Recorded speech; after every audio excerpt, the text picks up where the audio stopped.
el sistema tributario argentino es fundamental el impuesto a la ganancia, tanto para el gobierno nacional y para las provincias.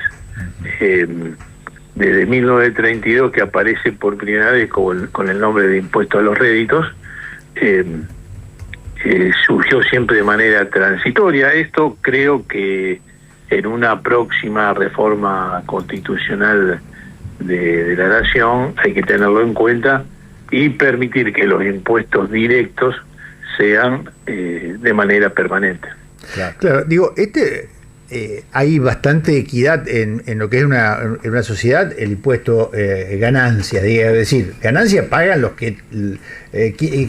las personas que tienen algún rédito en la sociedad, no, a diferencia de IVA que lo pagan todos, desde el más pobre al más rico, y de la misma manera, ¿no, Jorge? Sí, Mario. El IVA lo pagamos todos los días. Hoy nosotros nos levantamos, prendemos la luz, prendemos el gas y ahí estamos generando IVA que lo terminamos pagando cuando viene la factura. Y Ganancias tuvo un aporte significativo en el año 2000, cuando en ese momento el gobierno de la Rúa baja el piso para empezar a grabar salarios, que en ese momento eran 1.500 pesos, y ahí sí a los trabajadores lo sienten con mayor peso a partir de ahí. De hoy, obviamente, lo que yo veo viable y sincerar esta cuestión es decir, bueno, que en la Constitución próxima saquen esa exigencia de transitorio, porque termina siendo una cuestión permanente, ¿no? Sí. Ahora, que asalariados paguen ganancia parece una contradicción total. Ahí está la cuestión, claro. Sí, son los pisos, eso estoy de acuerdo con vos, Mario. Hay que ver muchas cosas en el sistema tributario argentino. Una cuestión es separar el impuesto a las ganancias de las empresas de las personas físicas. Más o menos el que gana 3 millones y pesos mensuales está ahí, le alcanza el impuesto a la ganancia dependiendo cuántos hijos tienen y algún otro gasto. Y la verdad que ahí no tienen ninguna chance de evadir ni de eludir. En cambio, y ya no se publica más desde el año 2015-2016 cuánto es la recaudación de ganancia de personas físicas y cuánto es la recaudación de ganancia de empresas. Sí, coincido con ustedes, el piso para las personas físicas es bastante bajo. Claro, hoy ya no se discute la transitoriedad, ya está, ganancia va a estar, el tema es quién paga ganancia, ¿no? Me parece que hoy la discusión está en, ¿debe pagar ganancias un asalariado, por ejemplo? Pero el ¿no? salario es una ganancia. Claro. Digamos, me parece, digo por el concepto, la pregunta. Sí. ¿No? Mirá, bueno, depende de qué salario también. Depende de qué salario, claro. Mario. Es decir, a mí me parece que 3 millones y medio es muy bajo para que empiecen a pagar ganancias. Sí. Pero bueno, hay otra fuente de ingresos. Sí. Hay otros salariados más importantes. Claro, un gerente de una multinacional. Exacto, a lo mejor ese está en 10-12 millones de pesos y además tiene otra actividad a la par. Entonces ahí sí corresponde el impuesto a la ganancia de personas físicas. Lo que bueno, sucede ahí, digamos, es que a veces es distorsivo incluso de las carreras, porque lo que pasa muchas veces con ganancias cuando empieza a quedar corto el límite, es que incluso no querés ascender, mucho les pasa en muchas empresas. Tengo más responsabilidad y gano menos porque me detrae más del sueldo. Claro. Empieza a ser distorsivo de las carreras particulares de diferentes sectores, ¿no?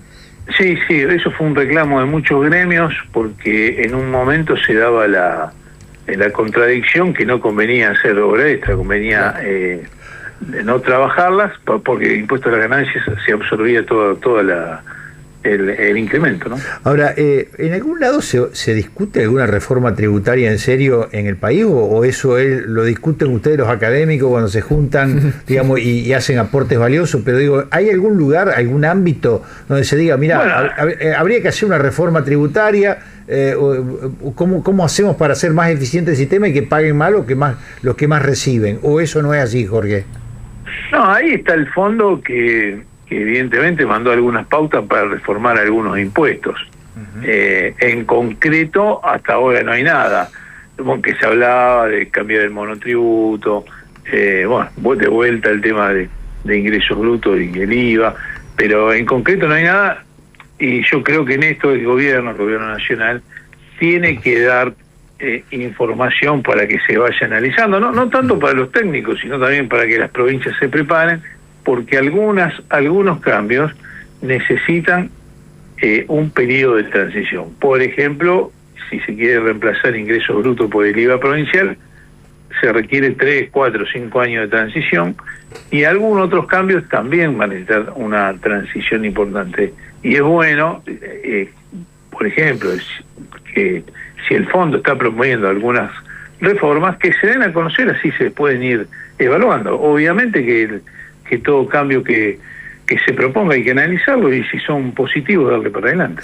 Estaba mirando ayer algún artículo, creo que en Clarín, ¿no?, de cómo las provincias mineras están avanzando con impuestos internos ante las millonarias inversiones para comer una parte también de eso. Digo, en esto, como que las provincias están libradas al azar y que son malas y feas porque cobran ingresos brutos, tasa, de cómo las mineras están buscando de alguna manera que no haya solo inversión, sino también alguna carga impositiva que quede para las provincias, ¿no? Claro, la solución que buscaron esas provincias, que van todos los del RIGI, para ahí, la solución que buscaron es decir, bueno, van a La Rioja, Catamarca, Salta, Jujuy, dice, bueno, acá tiene que estar el compre provincial. Entonces, a esas grandes empresas que hacen esas grandes inversiones, tienen que contratar una empresa local. Claro. Que le ponen un mínimo de un 50, 80%, y a esa empresa le graban con ingresos brutos. Es la alternativa que han encontrado para que les quede un poco de recaudación. Por eso, digamos, todos tratan de salvarse en este momento complicado. El tema del debate es doble, porque, a ver, uno entiende que para que el Estado funcione necesita recaudar. Es muy idealista pensar, que no me cobren impuestos, pero sí, después quiero la escuela pública, el hospital público, esto no sucede. Lo que pasa es que durante tanto tiempo uno vio que la política, tantos desmanejos en la política, que parece que uno paga impuestos para una caja boba de la cual manotean muchos, ¿no? Entonces hay ahí como una... sacarle legitimidad al cobro de los impuestos, Jorge. Sí, hoy tanto el gobierno nacional como las provincias no tienen posibilidad de hacer grandes cambios o grandes rebajas en la estructura tributaria. Mire, el gobierno de Milei ha hecho un ajuste importante, ha acomodado las variables del tipo de cambio, de la inflación. Reconozcamos que un 300% de inflación anual distorsiona cualquier realidad económica.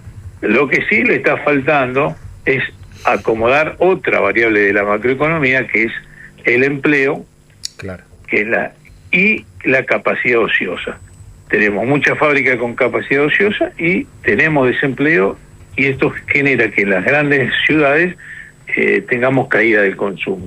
Entonces, uno reconoce que era necesario acomodar el tipo de cambio, la inflación, que deje de ser un problema, pero a la par hay que empezar ahora, en otra etapa, por lo menos, muchos me preguntan, ¿y cómo haría? Bueno, por lo menos yo frenaría algunas importaciones. No puede ser que Argentina esté importando alimentos o esté importando maquinaria agrícola. Se ha permitido importar maquinarias usadas, eso golpea al sector industrial de la provincia. Esas cuestiones yo creo que el gobierno nacional tiene que revisarlas. Jorge, te agradecemos por estos minutos. No, agradecido soy yo. Jorge, hasta luego. Jorge Simón, ex secretario de Finanzas de la gestión Perotti, magíster en Finanzas Públicas provinciales y municipales.